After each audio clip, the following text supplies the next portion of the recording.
almost tension between agencies for funding and legal impact at times.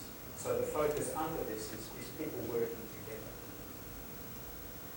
An example we have, which I find quite interesting, Ole in the climate, the CCAPS group, climate change group, has been a lead person behind that, along with Salah within Bangladesh.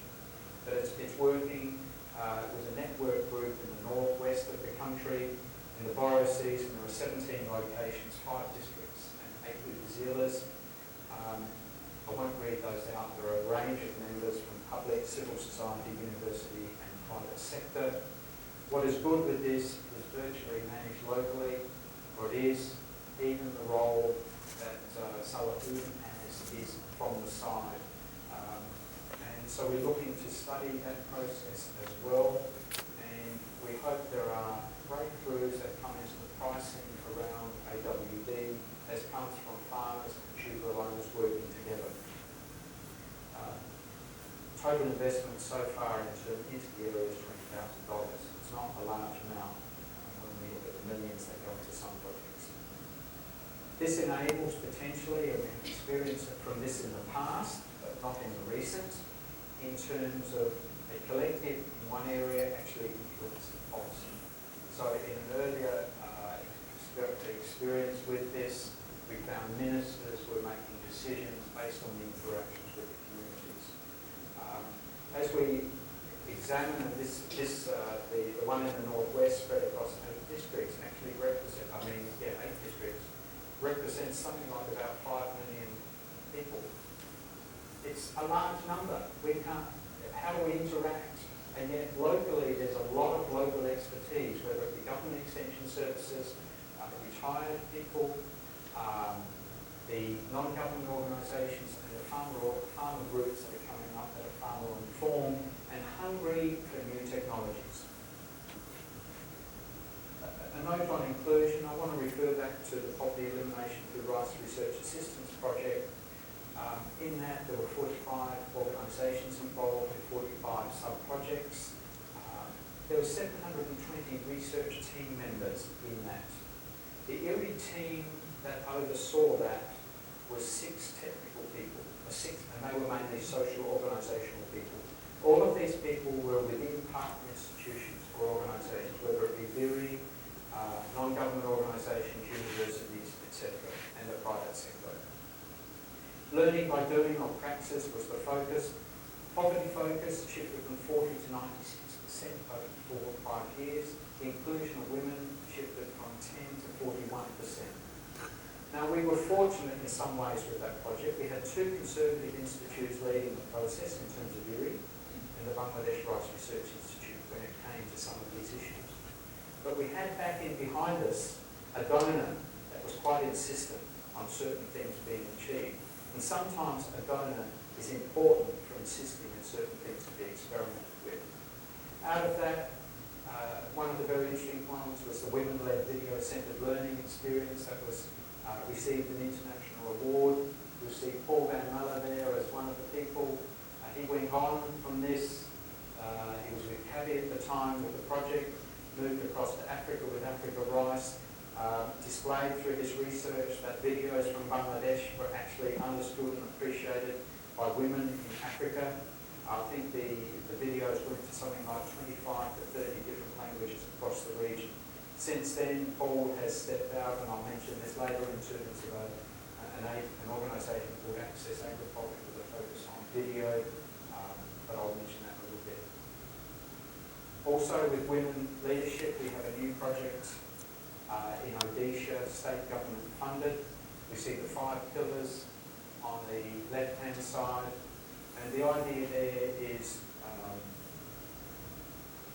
initially there's been training for 20 women leaders, and I've been purposefully selected to represent institutions and organisations that have penetration through to the village level. The idea is leadership training and exposure to technology. With that, a network will be developed for action and reflection that links with the main agriculture dissemination and research in the state. So within this, it's like drawing in organisations that are already working with women the opportunity, one, for their own leadership development, but for technology scaling. And this is it'll be a learning experience. The hope is that range of technologies with time that IRRI is engaged with, whether it be crop manager, whether it be seed, etc., may be available through this. Social enterprise and the private sector. I want to talk about what I perceive as one of the challenges we face in a transforming rice economy. The rice industry of the future is going to be serviced more by the private sector. So a real challenge for innovation is large private sector agri-service industry for women or youth or contract arrangements for more marginal farmers. I'm not giving an answer there, I'm saying that is a challenge. Challenge for new innovative models that are cost-effective and profitable for investment. In this regard, there were some things that I wrote when I was with the Department of Politics in terms of linking private sector and poorer households and world creation. Within that, there were things that related to organisational structures and the potential for joint venture in business. At that time, within the context of Bangladesh, non-government organisations were quite strong and quite socially involved. It is not the case necessarily now, but the core competencies there are training, advocacy, micro-enterprise development, credit and savings, and human and social capital. So the idea that can be explored would have been the linking of groups that have the entry for poorer households and the negotiation with the private sector, the potential engine for rural wealth development. So the question that goes to the private sector is, do you know what investment your company needs to make and what returns attractive to shareholders with purposefully including women, poorer households or youth? That's in many ways the innovation question that I think may be attractive as we move forward with impact acceleration. Capacity and scaling, hitting foundations and then experimenting with low-cost models. Through this, the funding for this came from Roland's program in Indonesia. Roland, Jason and Joe were particularly involved in this training course. There were only a few people trained, but the potential that came out is the question that comes out, how do we translate this into training large numbers of extension or agro-advisory service personnel? And with impact acceleration links with IRRI Education particularly, I think this is something that needs to be experimented with. Rice production manuals were produced during that time. I think we can be thankful for Joe and others, particularly Joe, though, in terms of doing a lot of the hard work in terms of structuring that, and then others who helped add to it and also to fine-tune it through to a product. Next, I want to move on to the final pillar, which is ICT for enabling impact and empowerment. And it's in this area, I want the focus to be on enabling impact and empowerment, and thinking of some of the challenges that we have when we think globally. And I'm not talking here about the apps, that is something that's being developed by Roland, but some of the broader challenges that we need to look at. Under the JICA project, we had the opportunity to follow up to 13 countries with the extension trainees, and we were in the field with them. And what you realise is how lacking resources are. And so the challenge is access to knowledge through knowledge pathways that is timely, authorised, cost-effective and localised and can be managed locally. That's a huge challenge. So general knowledge becomes important there. The Rice Knowledge Bank and Rice Doctor are potential tools for providing some of that general knowledge background. So that's one area of need when we go across countries. A group like Access Agriculture with enabling videos for farmers from local to global is another way of information coming in and being available more broadly to rural communities. I want now to talk a little bit about precision at the grassroots. And it's there's an awful lot of precision that already exists at the grassroots. I think of my father and our 30 acres of almonds, and my dad knowing, and I learned it as well, the 46 rows, you don't start from the first row and harvest. There's a ripening pattern right across. And so there's something that, there's a knowledge base that my father had developed that helped him to say, well, this year, looking at the weather, where we're up to, we'll start in row 10. We're actually starting that row 10 trees in, because the trees at one end, it's a bit lower there, bigger trees, are still green, we'll start there. And that way we would harvest the almonds. So that's farmer precision. When I look at cropping system choices, and this is based on research on cropping systems and then on draft and labour power constraints.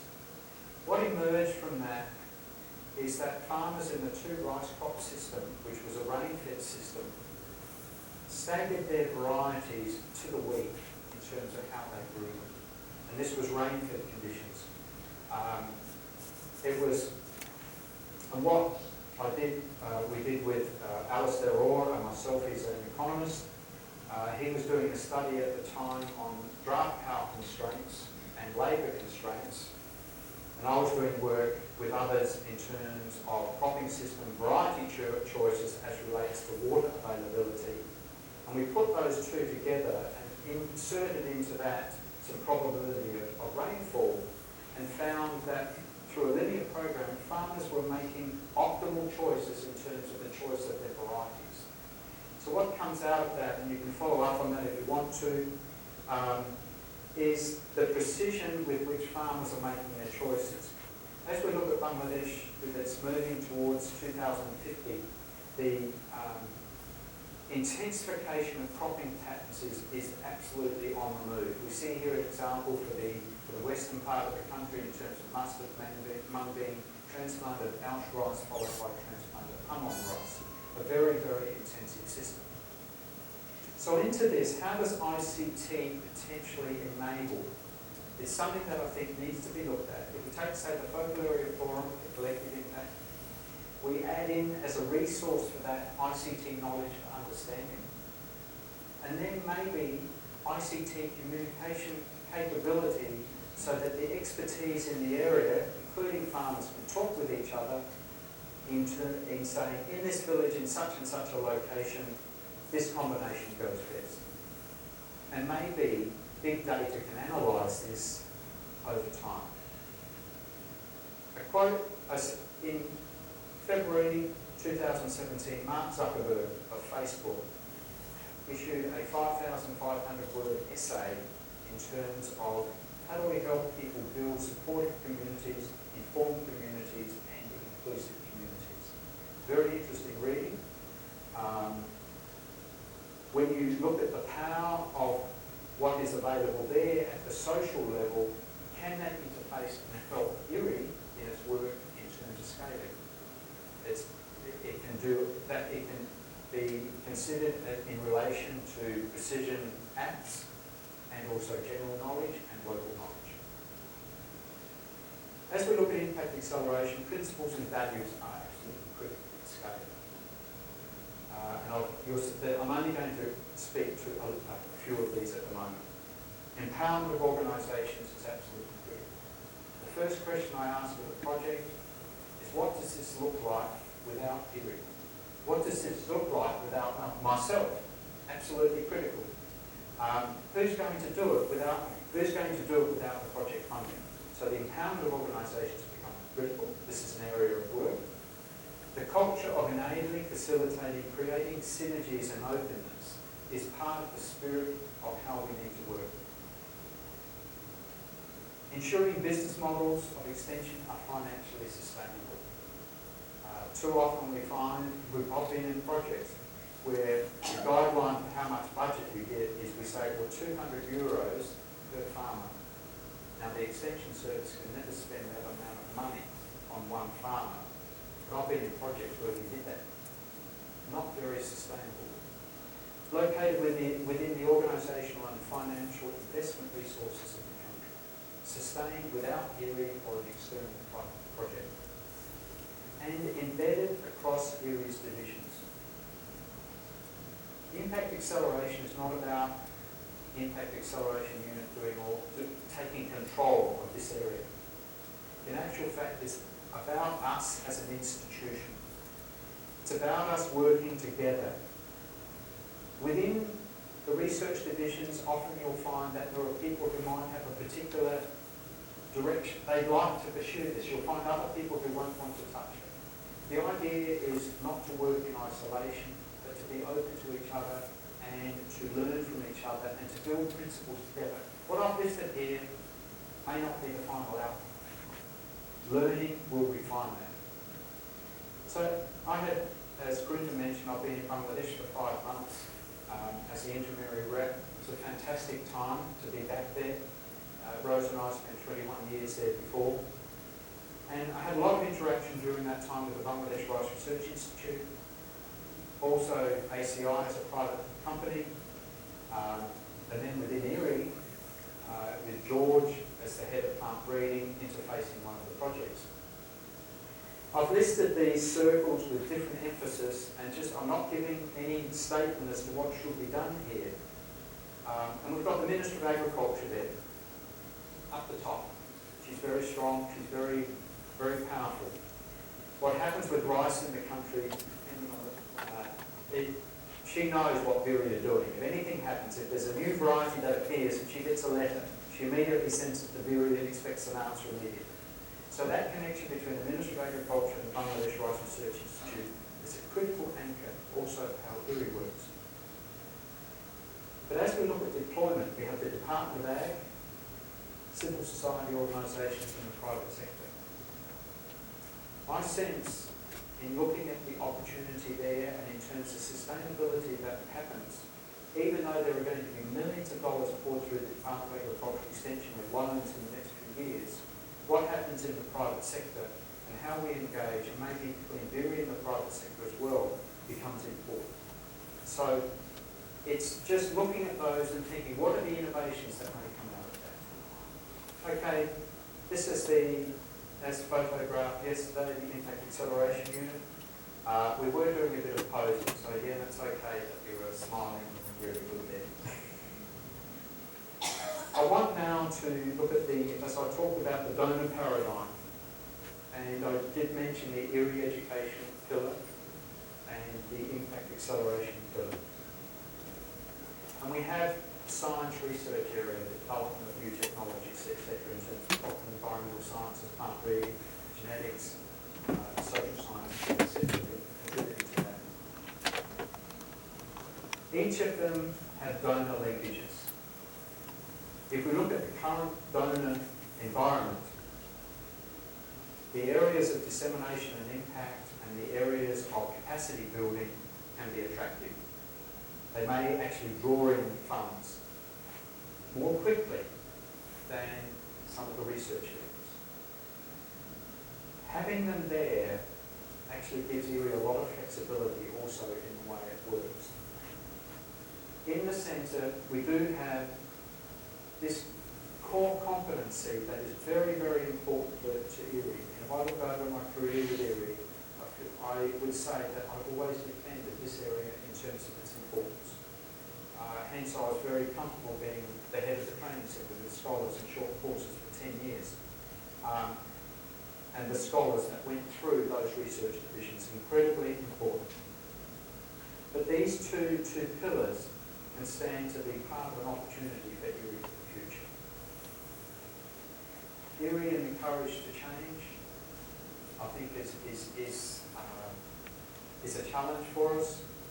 The two pillars of IRRI education and impact acceleration, or whatever it's called in the future, can add value. And as we're moving in this direction, I think the important culture that we need, because there's a lot of uncertainty at the moment, is institution first. In modern society, institutions are absolutely critical.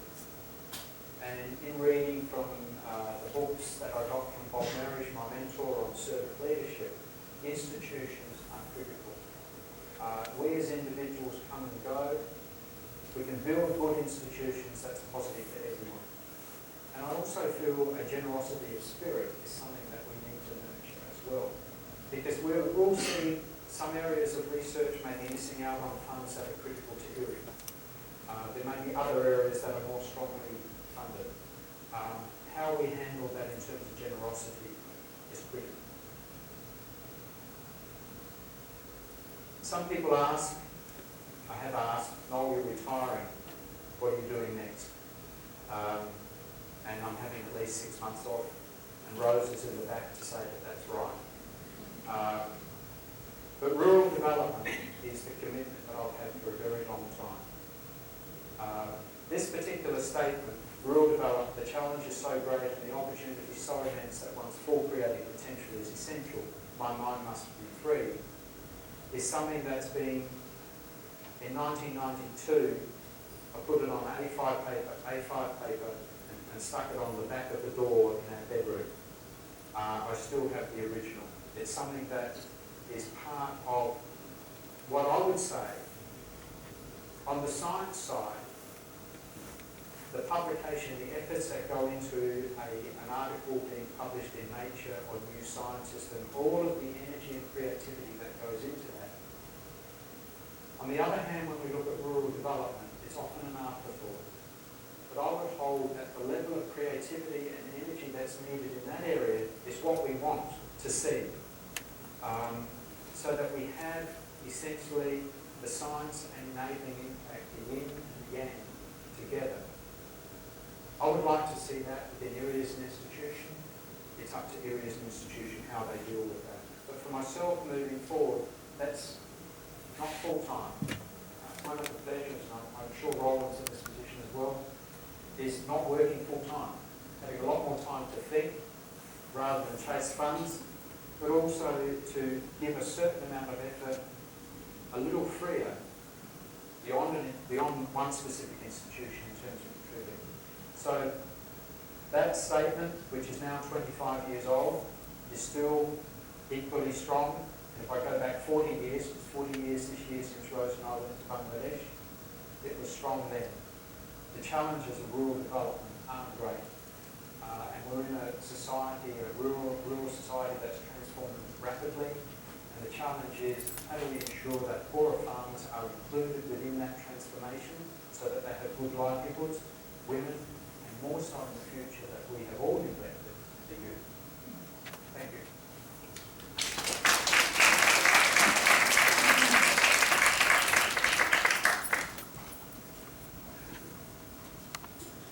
Thank you, Noel, for your very beautiful seminar. Any questions from the audience?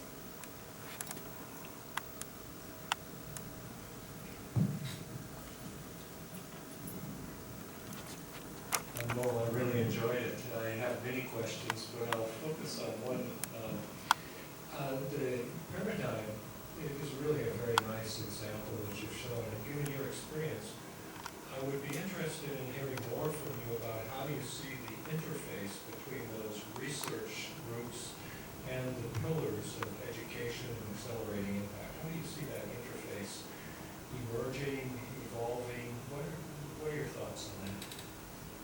Oh, Roland, that's a hard question.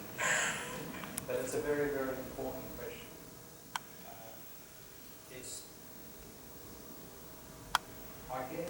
What I would use is the action and reflection environment to move forward together. So it's not about, oh, we're not included in that project and we're important. It's not about that at all. A project can run its course, but it's creating the environment. This may be an annual event within IRRI, within countries, with the local actors, etc., where people talk about what they've learned. And together, we actually refine our practice. So we're at the moment, and I can say with, say, seed systems work in Bangladesh, we have 4 or 5 projects operating independently. And we have the potential, I would say a fundamental with the seed system is what we're doing strengthening the seed system? So we have a fundamental question. The projects we can share and reach conclusions as to what things they're doing that are good, what things are actually undermining the system, what things we could do better. I see no other way to move forward because it can't be about control. Scientists and development professionals are extremely independently minded people on the whole. And so the challenge is, how do we work together without being controlled? It's because having, I've been in a situation with a project where it's like you almost couldn't do anything unless it was approved by someone else. That doesn't lead to innovation. It actually leads to a position where my ideas, or the ideas of the lead person, are the most important, and we may decide that ideas. So I think an environment of learning together is a culture that we need to nurture there. Any more questions?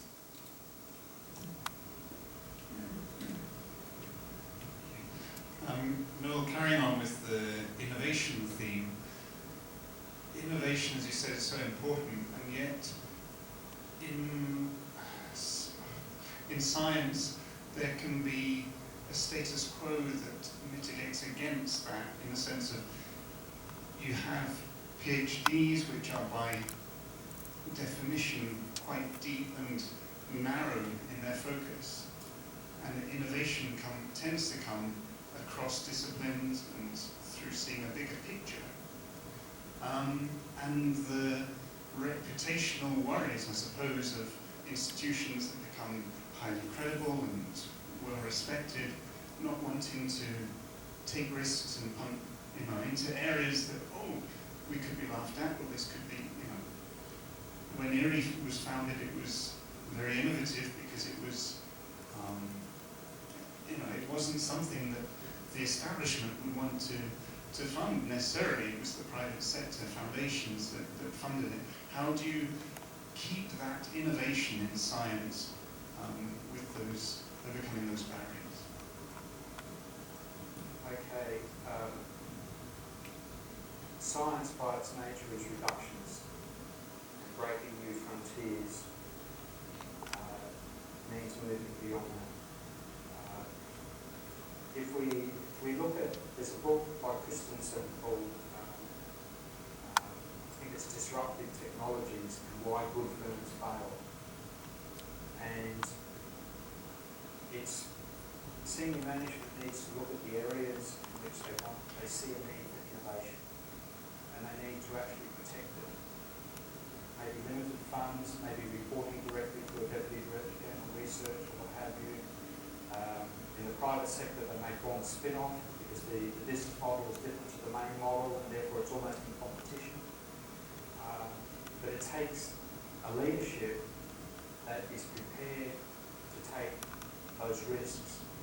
And when they find a person with an idea that they think is important, to let them run and to resource them becomes critical. With that, thank you again, Noel, for presenting in today's seminar.